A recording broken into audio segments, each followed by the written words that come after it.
అండి. I'm doctor Rahman Mohammed. నేను 15 years నుంచి career counselling, parent counselling and mostly నా కెరియర్ అంతా 12 ఇయర్స్ స్టూడెంట్స్ నుంచి almost graduates and post graduates తోటే నడిచింది. సో ఇప్పుడు మనం నెక్స్ట్ మాట్లాడుకోబోయే చాలా concerning point and important pointing is the parenting issues with the children. చాలామంది పేరెంట్స్‌కి ఎస్పెషల్లీ స్కూల్ ఏజ్ పేరెంట్స్‌కి ఒకటే ప్రాబ్లం. ఏంటంటే పిల్లగాడు మొబైల్ చూస్తున్నాడు, ఏం చేయాలి? గంటలు అదే పని చేస్తున్నాడు, చదువు మీద కాన్సన్ట్రేట్ చేయట్లేదు. ఎస్పెషల్లీ ఇప్పుడు సమ్మర్ హాలిడేస్ కాబట్టి ఇంకా ఇవి చాలా వినబోతాం. ఫైన్, ఎప్పుడు ప్రాబ్లమ్ని ఫోకస్ చేయడము, వాడితో అదే అనడము, పిల్లలతో కూర్చొని నువ్వు ఎందుకు ఫోన్ ఇన్ని గంటలు చూస్తున్నావు ఏంటి అనడము, it is not at all a sign of good parenting అండి. ఎందుకంటే మీకు ప్రాబ్లం మీకు తెలుసు, రైట్? సొల్యూషన్ గురించి ఆలోచించాలి.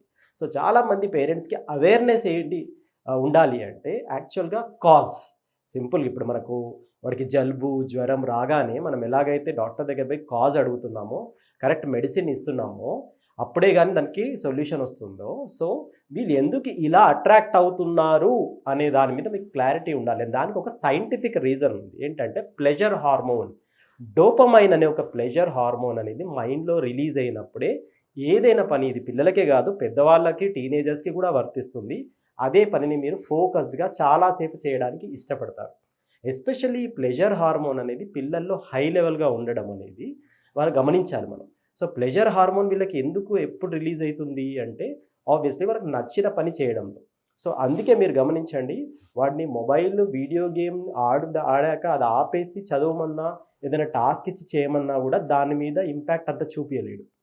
ఎందుకంటే వాడికి మొబైల్ ద్వారా వచ్చే డోపమైన్ లెవెల్ చాలా ఎక్కువ, ఆర్ వాడికి వీడియో గేమ్ ఆడుతున్నప్పుడు వచ్చే డోపమైన్ లెవెల్ ఎక్కువ. ఇది చేయమంటే వాడికి బోరింగ్ అవుతుంది. So it's all about state of mind. దీన్ని గమనించేసి మేము దీన్ని బ్యాలెన్స్ చేయాలి. మీరు దీన్ని ఎలా అంటే డోపమైన్ లెవెల్ని బ్యాలెన్స్ చేయాలి. ఏంటంటే ఫస్టే వాడికి కొంచెం క్రియేటివ్ వర్క్ ఇచ్చేసి వాడిని కొంచెం ఇంట్రెస్టింగ్గా కూర్చోపెట్టి అది చేయడం స్లోగా 5 మినిట్స్ 10 మినిట్స్ 15 మినిట్స్ 20 మినిట్స్ ఒక ప్రాసెస్ ఆఫ్ 5 to 7 days పడుతుంది.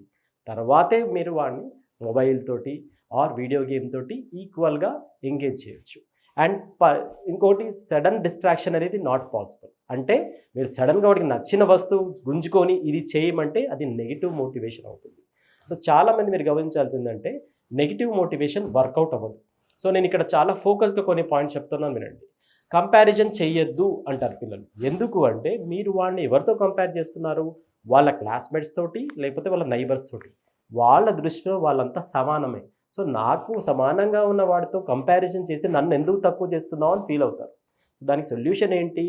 కంపేర్ చేయడం, వాడి ఫేవరెట్స్తో కంపేర్ చేయండి. వాడికి అరే నీకు విరాట్ కోహ్లీ ఇష్టం కదా, వాడికి ఫిట్నెస్ లెవెల్ ఇంత ఉంటుందట, దానికి రీజన్ ఇది అని చెప్పి వాడి ఫేవరెట్, ఆబ్వియస్లీ వాడు ఇష్టపడతాడు కాబట్టి వాడి ఫేవరెట్స్ తోటి వాడికన్నా చాలా హై స్థాయిలో ఉన్న వాడితోటి కంపారిజన్ చేయండి. అండ్ ఇంకొక మేజర్ మిస్టేక్ ఆర్ తప్పు చాలామంది ఏం చేస్తారు అంటే వాళ్ళకి చిన్న స్కిల్స్ ఉంటాయి, రైట్? వాటిని అప్రిషియేట్ చేయరు. ఎందుకంటే మీకు చాలా లాంగ్ టర్మ్ బెనిఫిట్ కావాలి. అది చాలా ఫూలిష్గా అండ్ అన్రియల్ థింగ్ అనమాట. సో వాడు సూపర్ హీరో కాదు ఇప్పుడే సూపర్ థింగ్స్ చేయడానికి. వాడు చేస్తున్న చిన్న పనులు అప్రిషియేట్ చేయడం స్టార్ట్ చేస్తే అది కూడా పాజిటివ్ డోపమైన్ హార్మోన్ రిలీజ్ చేస్తుంది. సో వాడు ప్రివిలేజ్గా ఫీల్ అవుతాడు, గొప్పగా ఫీల్ అవుతాడు. So appreciate wherever it is required. ఇంత చిన్నదానికి మెచ్చుకోవాలంటే మెచ్చుకోవాలి. సో సర్ప్రైజింగ్గా వాడిని చిన్నప్పుడు కొన్ని మిస్చివస్ థింగ్స్ చేస్తే మనం అదే గొప్పగా చెప్పుకొని సడన్గా పెరుగుతున్నప్పుడు వాడిని ఈక్వల్గా తిట్టేసరికి బ్యాలెన్స్ మిస్ అవుతుంది. So appreciate for what ever. వాడికి చిన్న లైక్ బేసిక్గా వాడికి స్పోర్ట్సే ఇంట్రెస్ట్ ఉందనుకోండి, అప్రిషియేట్ చేయండి. దానివల్ల ఏమీ రాదు అని అంటే it is a very negative distraction. And most importantly ఒక case study. For example IPL సీజన్లో ఐపీఎల్ చూస్తున్నప్పుడు చాలామందికి ప్రాబ్లం ఏదంటే చూడొద్దు, 3 hours వేస్ట్ అవుతుంది ఎక్సెట్రా. ఇక్కడ మీకు ఒక మంచి ట్రిక్ చెప్తాను. ఐపీఎల్ చూడడం ఓన్లీ మ్యాచే కాదు, బై ప్రోడక్ట్స్ ఎంజాయ్ చేయమని చెప్పండి. లేదా టాస్క్ ఇవ్వండి. ఏంటంటే కామెంటరీ వస్తుంది కదా, నాకు 3 or 4 న్యూ వర్డ్స్ నేర్చుకొని నువ్వు నాకు చూపివు. Or IPL can teach you, or cricket చూస్తున్నప్పుడు స్కోర్ బోర్డ్ మీకు రన్ రేట్ క్యాల్కులేషన్ చేసి చూపివు నాకు. అది కూడా టాస్క్ లాగా కాదు, వాడిని ఫన్గా ఎంగేజింగ్గా అడగండి. లైక్ 15 ఓవర్స్లో 1 or 2 కొట్టినప్పుడు రన్ రేట్ ఎంత, ఆర్ డైరెక్ట్లీ వాడికి స్ట్రైక్ రేట్ అని చేస్తున్నారు, లేకపోతే రన్ పర్ ఓవర్ అని వేస్తున్నారు, యావరేజ్. సో ఎక్సలెంట్ అనాలిసిస్ నడుస్తూ ఉంటుంది అక్కడ. Whole mathematics is going on. So స్లోగా వాటి డౌట్స్ అడగండి, మీకు తెలియనట్టు అడగండి, ఎంగేజింగ్గా అడగండి. అడిగినప్పుడు సో బేసికల్గా ఒకటే కాన్సెప్ట్ బిలీవ్ చేయాలి, ఏంటంటే దేన్ని చేయొద్దు అంటే ఎవరు వినరు, ఇంకా ఎక్కువ చేస్తారు. చేస్తూనే టేక్ అవే ఏంటి?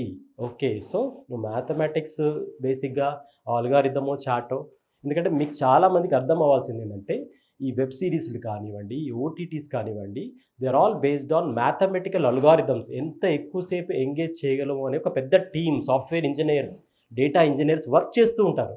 సో ఆబ్వియస్‌లీ వాళ్ళు అలా వర్క్ చేసి దాన్ని డిజైన్ చేశారు కాబట్టి వీళ్ళు చూస్తారు. అది దాంట్లో బేసిక్‌గా మీరు సర్ప్రైజ్ అవ్వాల్సిన అవసరం లేదు. మీరు కూడా think smart. So smart parenting చాలా ఇంపార్టెంట్. అండ్ ఇవన్నీ మనం మాట్లాడుకున్న అన్ని పాయింట్స్ ఓవర్‌నైట్ ఇంప్లిమెంట్ చేయకుండా స్లోగా మనం ఇంప్లిమెంట్ చేయగలిగితే యూ కెన్ డెఫినెట్‌లీ మీకు అదొక ప్రాబ్లమ్ లాగా అనిపియదు.